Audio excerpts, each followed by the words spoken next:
Olá, jovem mancebo, mais uma aula e a de hoje, as leis de Kepler.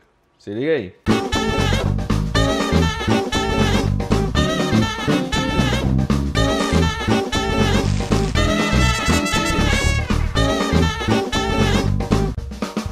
Então, leis de Kepler. É maravilhoso estudar isso. É simplesmente fantástico estudar as leis de Kepler. Elas vão nos levar ao entendimento da gravitação e é demais. Se você tiver afim de conhecer mais, além do que eu passar aqui sobre a história, acerca de como o Johannes Kepler chegou nessa preciosidade, eu recomendo esse livro aqui, ó, Cosmos, do Carl Sagan, capítulo 3, Harmonia dos Mundos. É maravilhoso, tá? Se você precisar de uma cópia, fala comigo que eu te arranjo. Agora, é tão maravilhoso esse vislumbramento das leis que eu poderia fazer aqui uma série de 1 ano sobre as leis de Kepler, porque é muito fascinante. Se você pegar os vídeos que a gente fez anteriormente sobre o movimento circular, todas aquelas ideias do movimento circular, elas servem para as máquinas, para bicicletas, para coisas que giram, e também servem para explicar os planetas. Então, assim, as coisas vão se complementando, tá? Então, a beleza disso tudo está no fascínio de poder enxergar a física como um todo. Beleza? Então, nós vamos começar com as leis de Kepler e eu vou contar uma pequena história sobre o que levou eles a chegar à conclusão de que eles precisavam melhorar o modelo planetário. Perfeito? Então vamos lá. Leis de Kepler.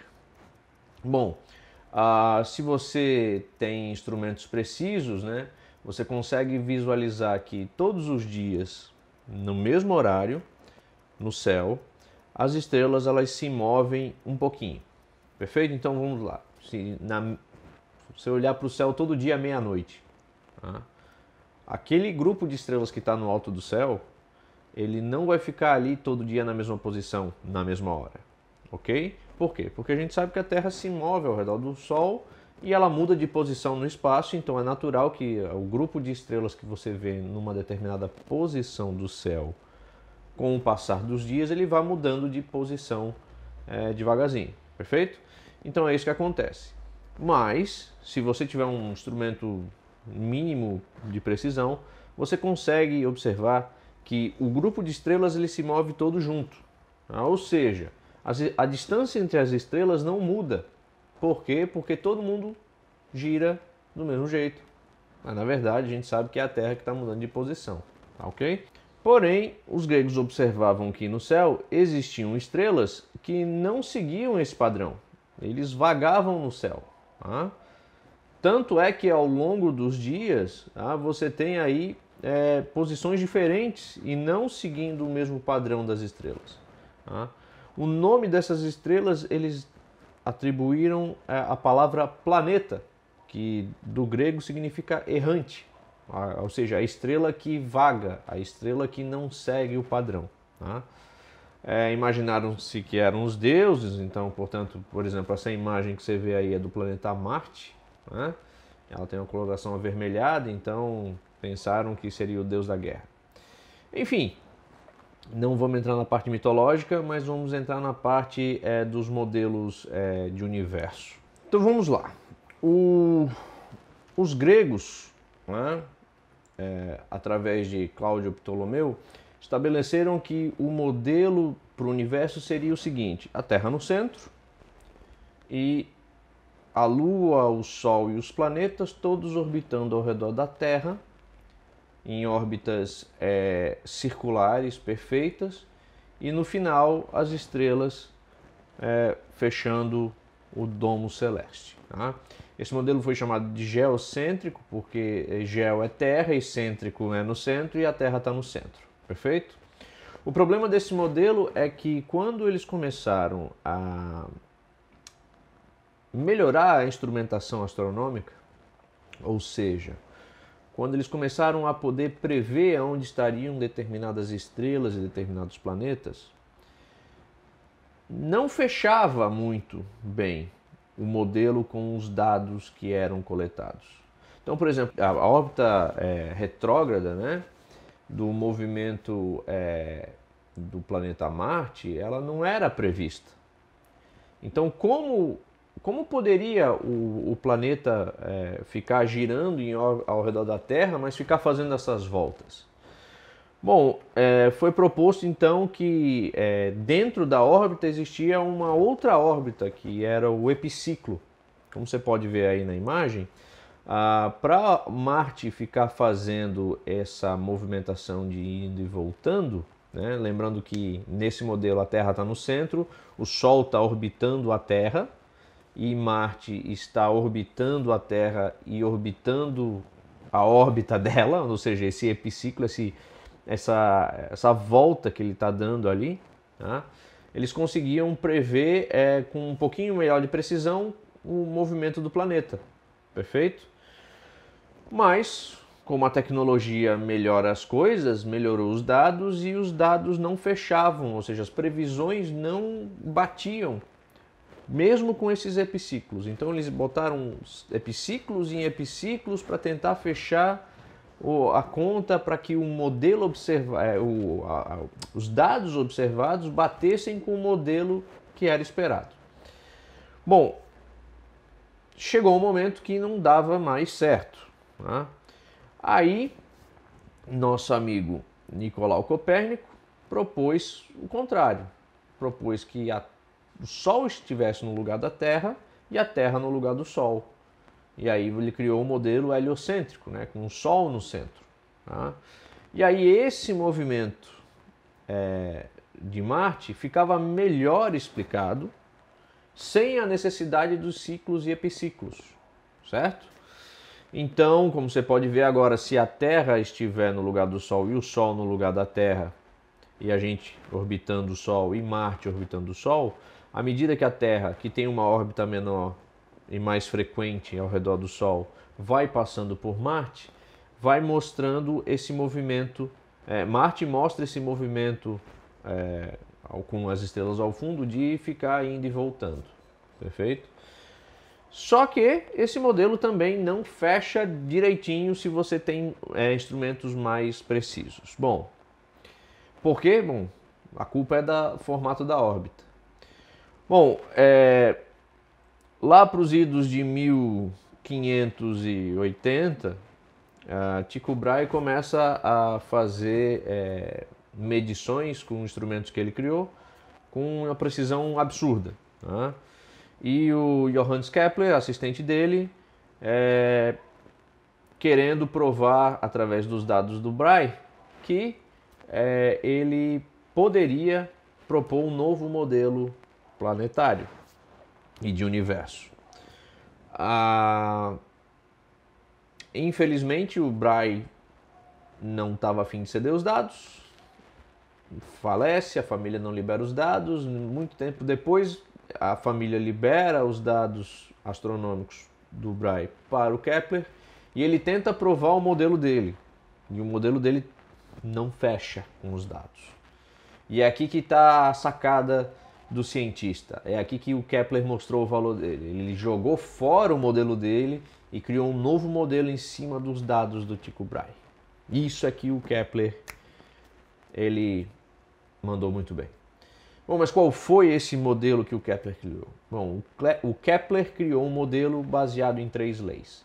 Ele percebeu que as órbitas não poderiam ser circulares, elas precisariam ser elípticas. Então, a primeira lei de Kepler nos diz que os planetas descrevem órbitas elípticas com o Sol num dos focos. Significa dizer necessariamente que vai ter um momento que o planeta vai estar mais perto do Sol e um momento em que ele vai estar mais afastado do Sol. Esses nomes, você pode ver, periélio e afélio, são justamente para descrever isso. O periélio é o perto do Sol, né? Peri, perto, hélio, Sol, e afélio, afastado do Sol, tá certo? Então essa é a primeira lei de Kepler. As órbitas não são circulares, elas são elípticas. Para o caso da Terra e para alguns planetas, mais próximos do Sol, a órbita é ligeiramente elíptica, ela é quase um círculo. Então, não existe uma diferença do círculo? Sim, é um círculo achatado. Tá? A Terra tem uma variação de em torno de 147 milhões de quilômetros quando está mais perto do Sol e 152 milhões de quilômetros aproximadamente quando está mais afastada do Sol. Em média, são 150 milhões de quilômetros. Tá? A unidade, a Sociedade Astronômica Mundial determinou que essa distância seria considerada uma unidade astronômica. Tá? Então, os planetas podem ser medidos, as distâncias dos planetas ao Sol podem ser medidas em unidades astronômicas, ou seja, frações ou múltiplos da distância da Terra ao Sol. Ok? Então, primeira lei, órbitas são elípticas. Segunda lei, o raio da órbita dos planetas descreve áreas iguais em tempos iguais. Essa é uma lei mais geométrica, que faz mais sentido dizer, o raciocínio para a gente é o seguinte, o planeta ele vai descrever na sua órbita velocidades diferentes. Quando ele está mais próximo do Sol, a velocidade vai ser maior orbital. E quando ele está mais afastado, mais devagar. Obviamente, né, que se a gente considerar um trecho de tempos iguais, por exemplo, vamos dizer que um pedaço da órbita ali amarela, quando ele está próximo do Sol, da área 2, sejam 3 meses, ok? E na área 1, a parte azulzinha, o mesmo trecho que está ali colorido, sejam 3 meses também. Tá? Por quê? Mas são diferentes os tamanhos? Sim, são diferentes porque, embora seja o planeta percorra no mesmo tempo, né, essas órbitas, a velocidade orbital é diferente. Então, quando o planeta está mais perto do Sol, a sua velocidade orbital é maior e quando ele está mais afastado do Sol, sua velocidade orbital é menor. Claro que a diferença é muito ligeira. Tá?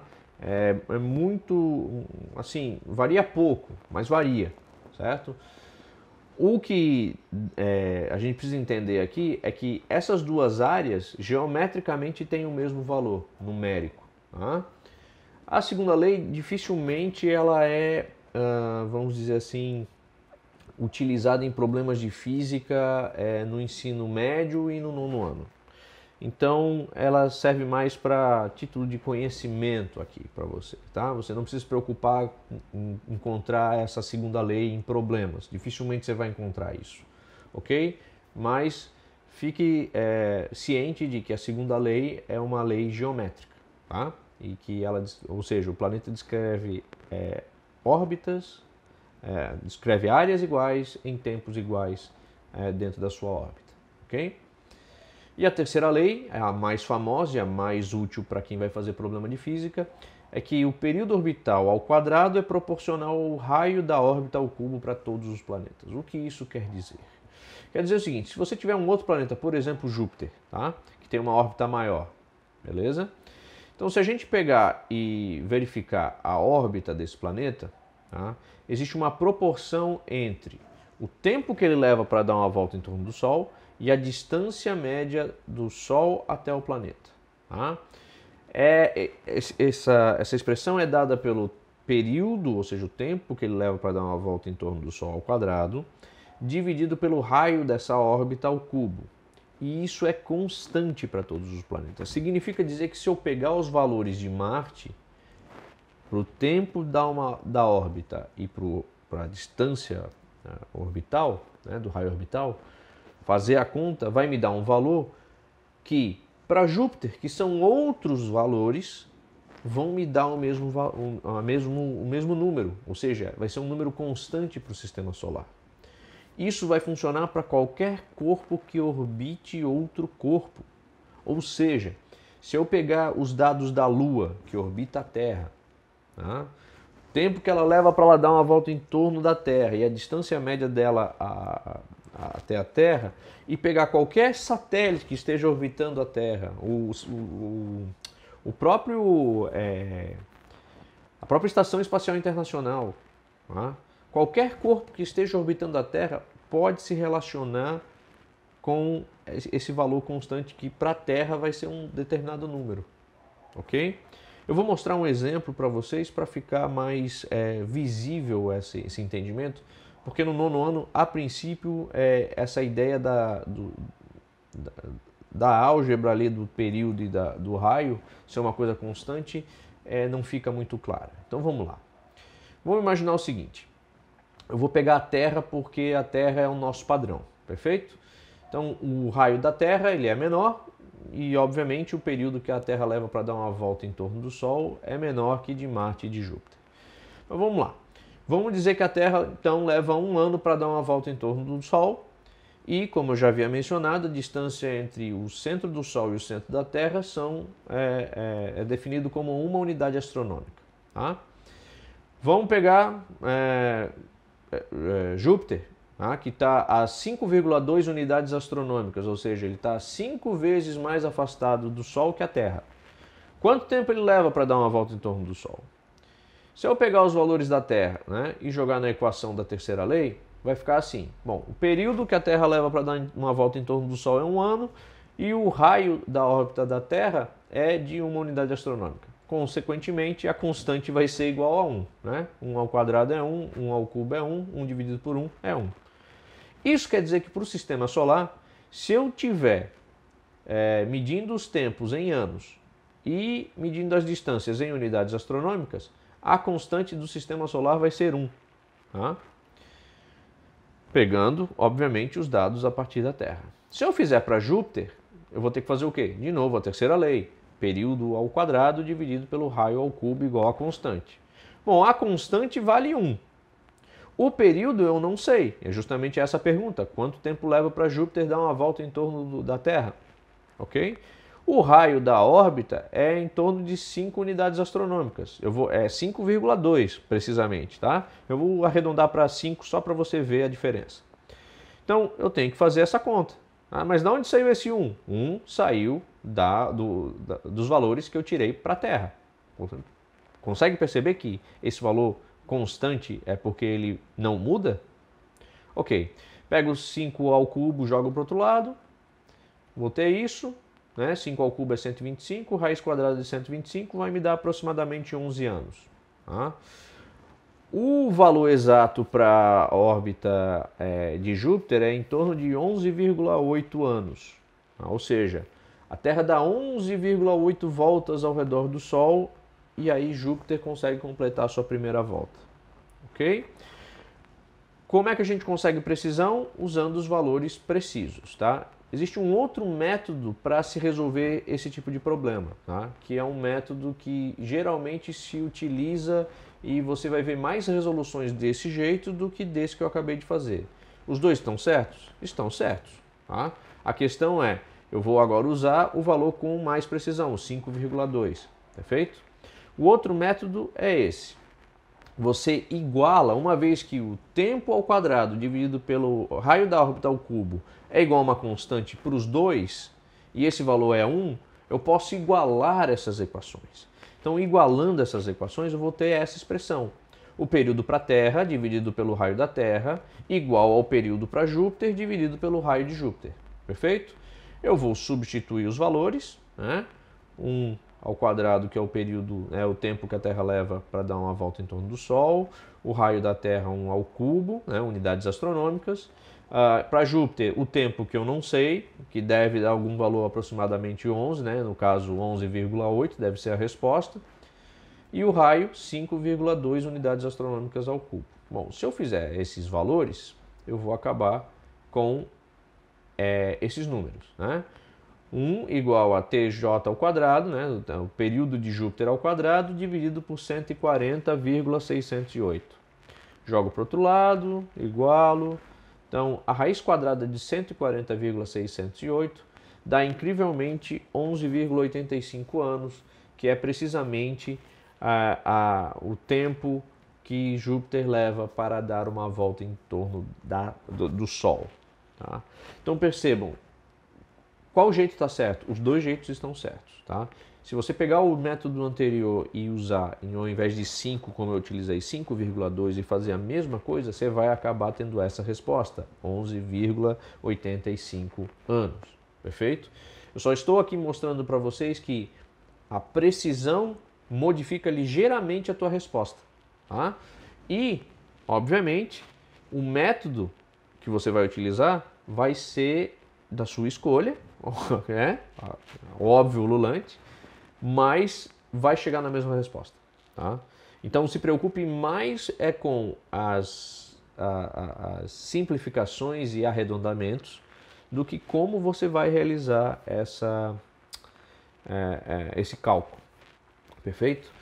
Este cálculo, esta conta, ela é de suma importância você entender. Tá? Das leis de Kepler, talvez essa seja a mais solicitada em testes, em provas, avaliações, concursos, enfim. Tá? Das leis de Kepler, e essa relação ela é a mais importante no meu ver, porque é que te possibilita melhor entendimento de todo o espaço de estudo que você tem sobre as leis de Kepler. Perfeito? Sobre as leis de Kepler é isso. No próximo vídeo a gente vai discutir a gravitação universal, descoberta feita por Sir Isaac Newton. Então, até o próximo vídeo e te vejo lá. Obrigado.